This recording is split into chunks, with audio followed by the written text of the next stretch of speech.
సరే వచ్చినాయి డబ్బులు అంటారు. అంత ఈజీగా నేను చెప్పిన 8 లక్షలు పడగానే అకౌంట్ లో ఫ్రీజ్ చేసిరు. నేను బ్యాంక్ కాడికి పోయినా, దాని విషయం కూడా బ్యాంక్ కాడ కొంచెం లేట్ అయింది.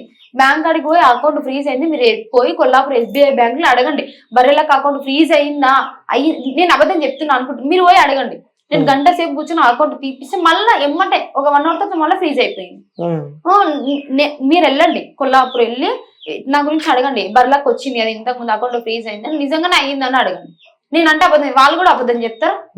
వాళ్ళు కూర్చున్నారా ఎందుకు అయిందిరా మంచిగా వేస్తున్నావు నువ్వు, ఇలాంటి టైంలో ఏంది ఇట్లా అవుతుంది, ఎంతో కొంత హెల్ప్ అవుతుంది కదంటే ఇట్లా చేసి ఏందని కూడా వాళ్ళు పాపం బాధపడి తీసేసి ఆ స్కానర్ ఇట్లా పని చేయకుంటే కొత్త స్కానర్ క్రియేట్ చేసి మరి ఇచ్చిర్రు. తర్వాత మళ్ళీ గంటల్ని ఆ రోజు కాడికి ఫ్రీజ్ అయిపోయింది, మళ్ళీ ఈవినింగ్ వరకు ఫ్రీజ్ అయింది, అమౌంట్ డబ్బులు పడుతుంది.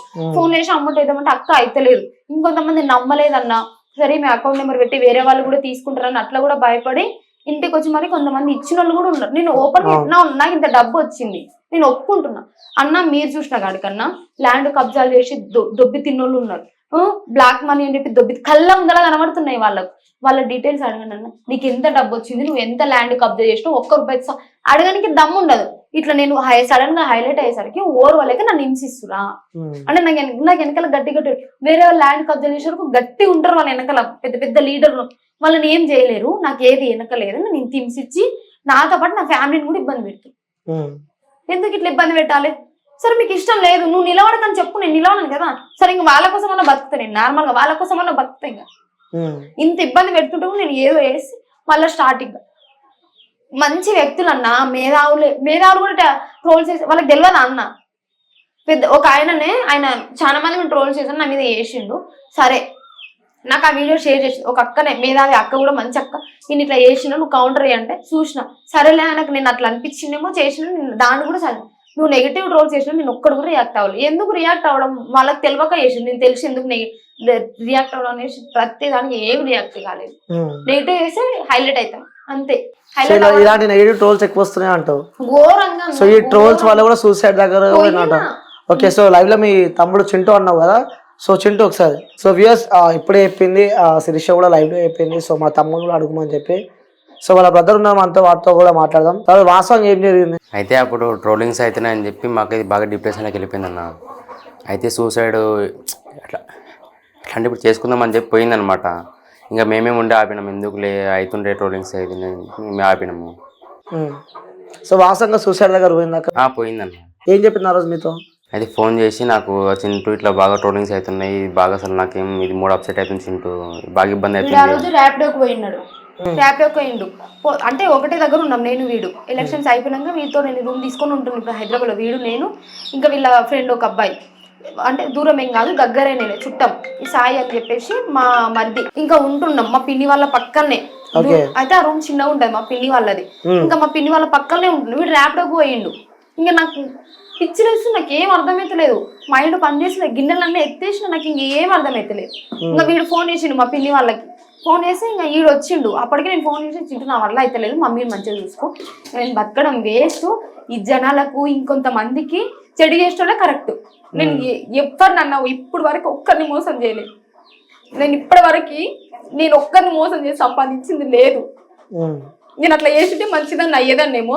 ఇప్పుడు వరకు ఇంట్లో కూడా నువ్వు అడుగు, ఎవరిని నేను మోసం చేసి ₹1 తీసుకోలేదు, నాకు అవసరం లేదు. ఎన్ని రోజులు ఉండదన్న, ఇప్పుడు ఎగ్జాంపుల్ మనం రోడ్ మీద పోతుంటే ₹100 దొరుకుతాయి, 100 మళ్ళీ పోతాయి తెలుసా మనకి, ఏదో ఒక అంటే మనకు ఫ్రీగా వచ్చిన సమయం ఎన్ని రోజులు ఉన్నది పోతుంది. సో అట్లాంటిది వాళ్ళు ఇష్టపూర్వకంగా చేసి డబ్బులు నాకు నేను దొంగతనం చేసిన. ఇప్పుడు ఊర్లలో రోడ్ వేయడానికి 20 లక్షలు వస్తాయి, 5 లక్షలు దొక్కుతాడు, 15 లక్షలు వేస్తాడు రోడ్, అవునా కదా? మీకు తెలిసిన కాడికేనా?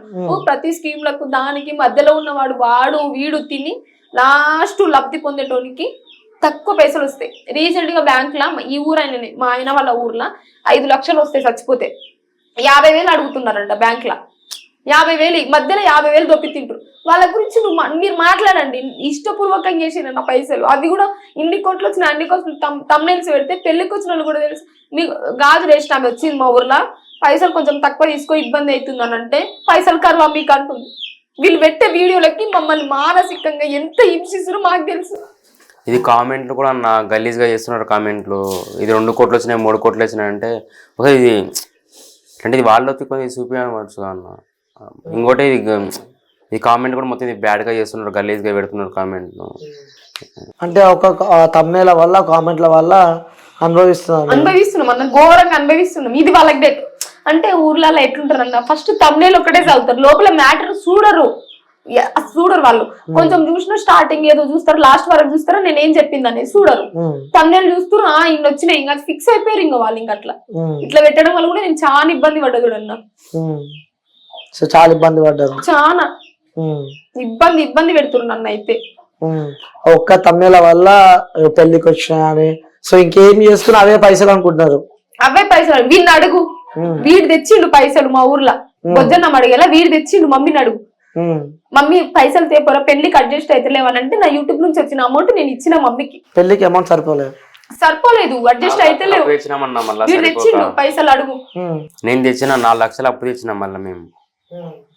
ఇంకా మేము మా అమ్మ కలిసి తెచ్చుకున్నాం 4 లక్షలు. అంటే వ్యూవర్స్ కి మీరు ఏం చెప్పాలనుకుంటున్నారు? ఎందుకంటే ఆ తమ్నేల వల్ల మీరు ఇంత బాధపడుతున్నారు కదా, సో లైవ్ లో కూడా చింటూ పడుకుని అమౌంట్ కూడా మేము బయట అప్పు తీసుకొచ్చామని చెప్పి, సో వ్యూవర్స్ కి మీరు ఏం చేద్దాం అనుకుంటున్నారు? చెప్తున్నా, ఇట్లా ఎవరన్నా వస్తే వాళ్ళ టాలెంట్ ఉంది, ఎంత తెలిసిన వాళ్ళు పర్ఫెక్ట్ తెలిసిన 100 ఎవరు ఉండరు అన్న.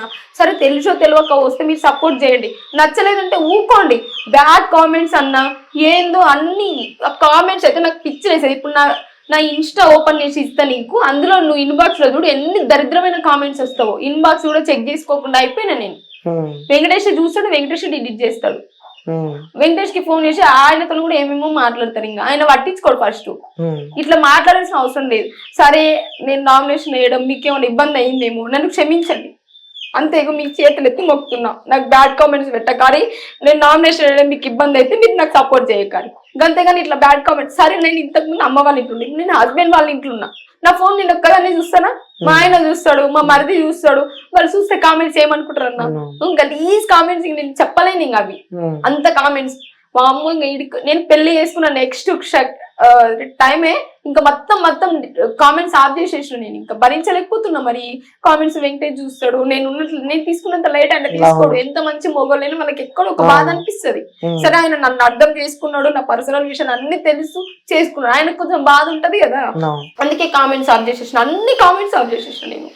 ఇట్లా కామెంట్స్ ఫస్ట్ అన్న, ఇంకా ఆడపిల్లలు ఏదో బయటకు సమాజంలోకి వచ్చిరంటే ఎన్నో ఎదుర్కొని ఉంటారు, ఉట్టిగైతే ఏం రారు. వీళ్ళు పెట్టడం వల్ల కూడా నాకు ఈ ఎంపిక వేయడం కూడా ఇష్టం లేదు, నిజంగా చెప్తున్నా ఇష్టం లేదు.